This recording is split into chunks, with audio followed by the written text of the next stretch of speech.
facilitator, Karen Wester. Today we're using a SmartBoard interactive whiteboard 600 series and a Windows 7 PC running the Windows 7 operating system. Keep in mind as we go through our lessons today that everything is in your learner workbook. We're going to have an opportunity to practice after our workshop today in order to really hone our skills. It's important that you practice and have fun sharing and revealing with your friends. We're in the full screen view. The full screen view is ideal for presenting your lessons to the class and having them engage with the SmartNotebook. Again, we're using SmartNotebook software 11 series. Okay, that's the latest and greatest SmartNotebook software. I'm going to click forward using the navigational arrow. And I'm on our first page of our notebook. Actually, it's our second page because we had our cover page. Creating a hide and reveal activity. And I'm going to show you several techniques for revealing information. The shade and reveal, which is really quick and super easy on Learner Workbook page 44. Move and reveal. Erase and reveal. And imagine for just a moment this is a timeline because I can pull to the side and reveal from left to right as well as up and down. So this is order and reveal. And to close out my shade, I'm just going to press the red X. Let me take you to the page sorter tab so that you can see how that was done. So the page sorter tab is accessed by clicking on the full screen icon on our full screen toolbar. And that toggles us back to the page sorter tab. You'll know we're on the page sorter tab because the page has a little folded corner and we're seeing the thumbnails of all of our pages. To find the screen shade, you click in the Actions tool panel, and it's next to the red X. And on the other side of the table, it looks like an old-fashioned blind. And again, that just covers up what you've got to reveal. And you can go ahead and go to our next page, ready to go. If I come back, it's already there. It stays in place. So let's navigate to our third page. I'm going to click on the thumbnail, or I could navigate forward. Where is Tutankhamun's tomb? And we would use this in a world history class, but you could use anything as your example here. This is just a way to get you thinking about moving, erasing in order to reveal. So, move to reveal. I'm going to take the box and just move it away, and we have the answer of the Valley of the Kings. Keep in mind that you can see as I press on it that it's locked and allowed to move. And my text underneath it is also locked, so we'll look at that in just a minute. We have erase to reveal. I can erase in two ways. I can pick up the eraser from the pen tray and erase. Or the other technique that I could have used was to click back, just to get back to the page. I'm going to pick up our digital eraser, go to our digital erase, go to the largest size, make a fist, and rub right over. Kids love that. The last one is the order to reveal. Now notice I'm still on the eraser, so what do I need to do? As you remember from previous workshops, I need to press select.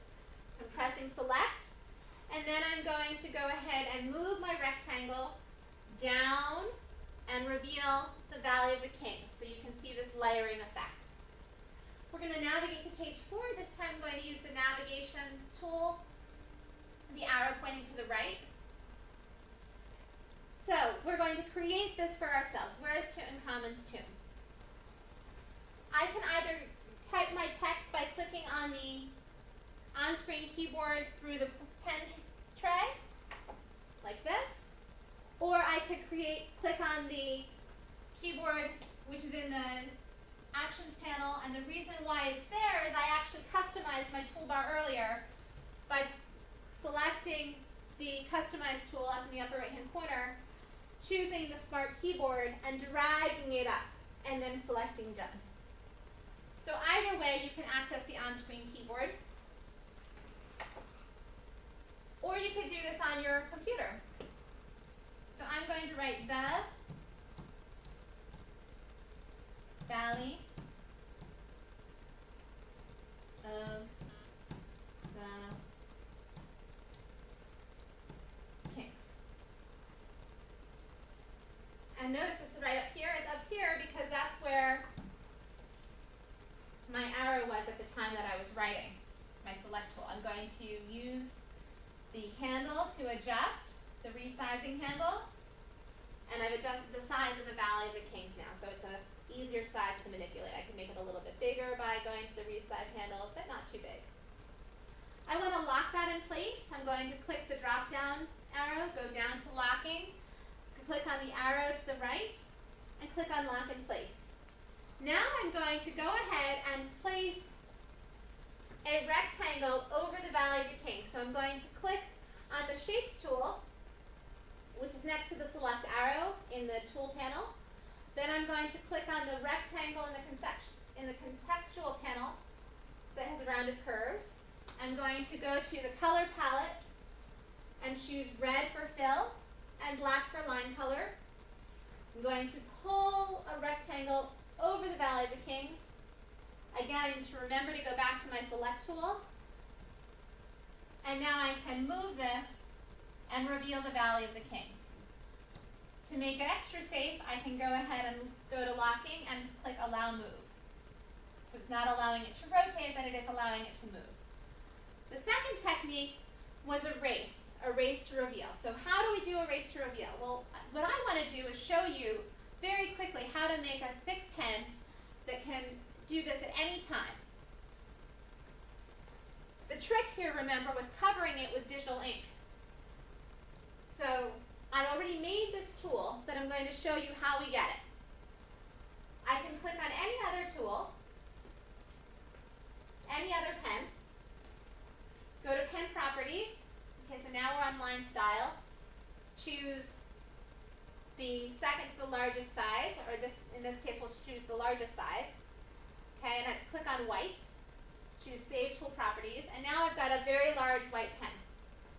If I had done that here and clicked on Color Palette and clicked on Line Style, it would have made a temporary pen, which is fine, but if you want to do this all the time and have it easy and have it ready, it's easier just to do it. So there we go. We've colored over it. I'm back on the page sorter tab there. And if I pick up my eraser, I can erase the digital ink.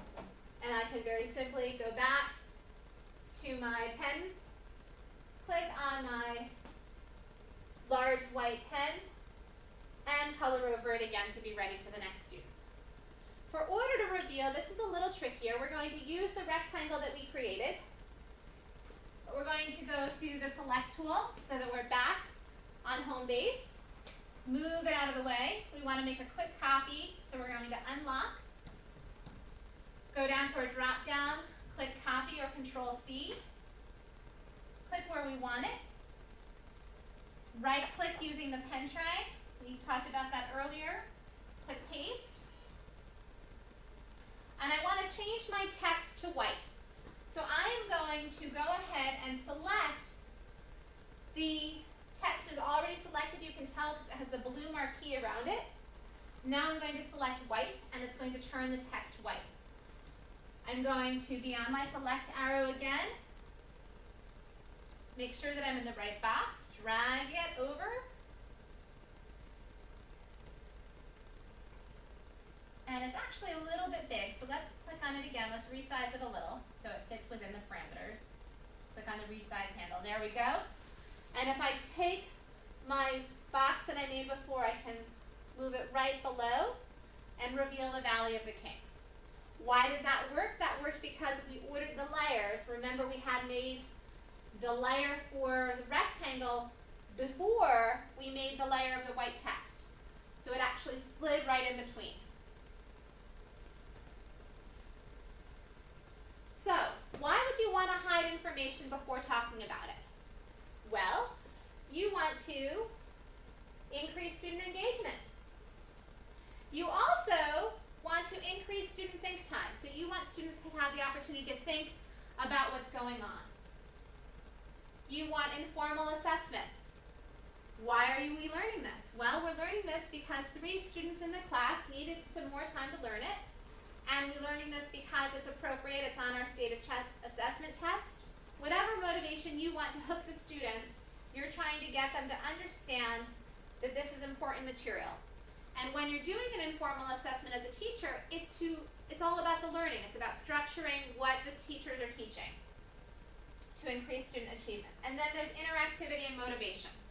So you want to make sure that students are getting up to the board. This is not about being the lord at the board. This is about you being the sage by the side where the students can come up and interact with the material and really be engaged.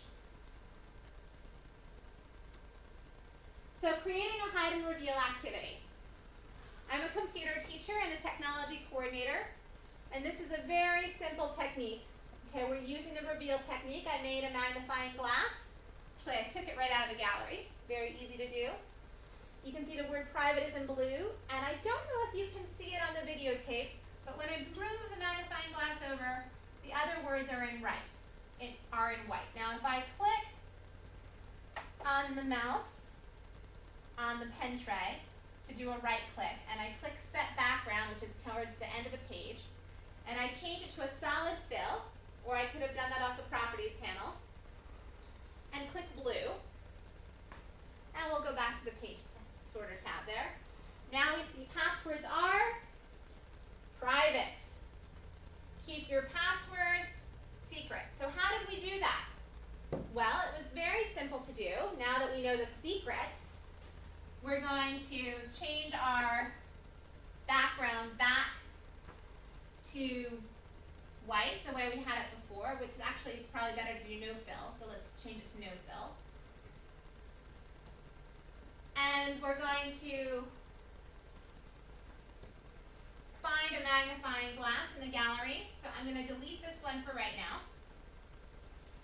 The gallery tab looks like a landscape painting. We're going to type the word glass.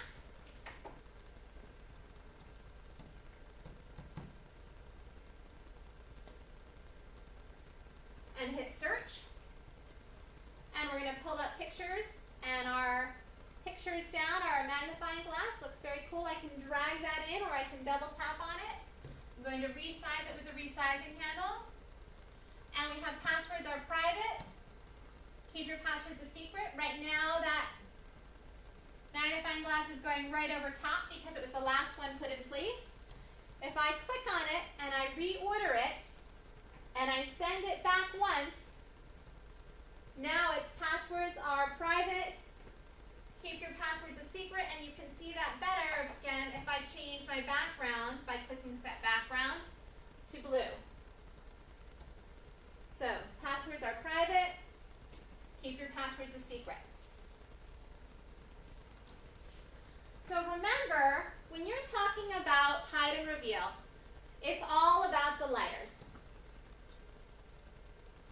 You can resize, you can send things forwards and backwards by ordering. Okay, so right now I just brought this forward, and you can see it's all about the layers on our layer cake. Or I can bring it back, and I can hide and reveal that it's all about the layers. So today we learned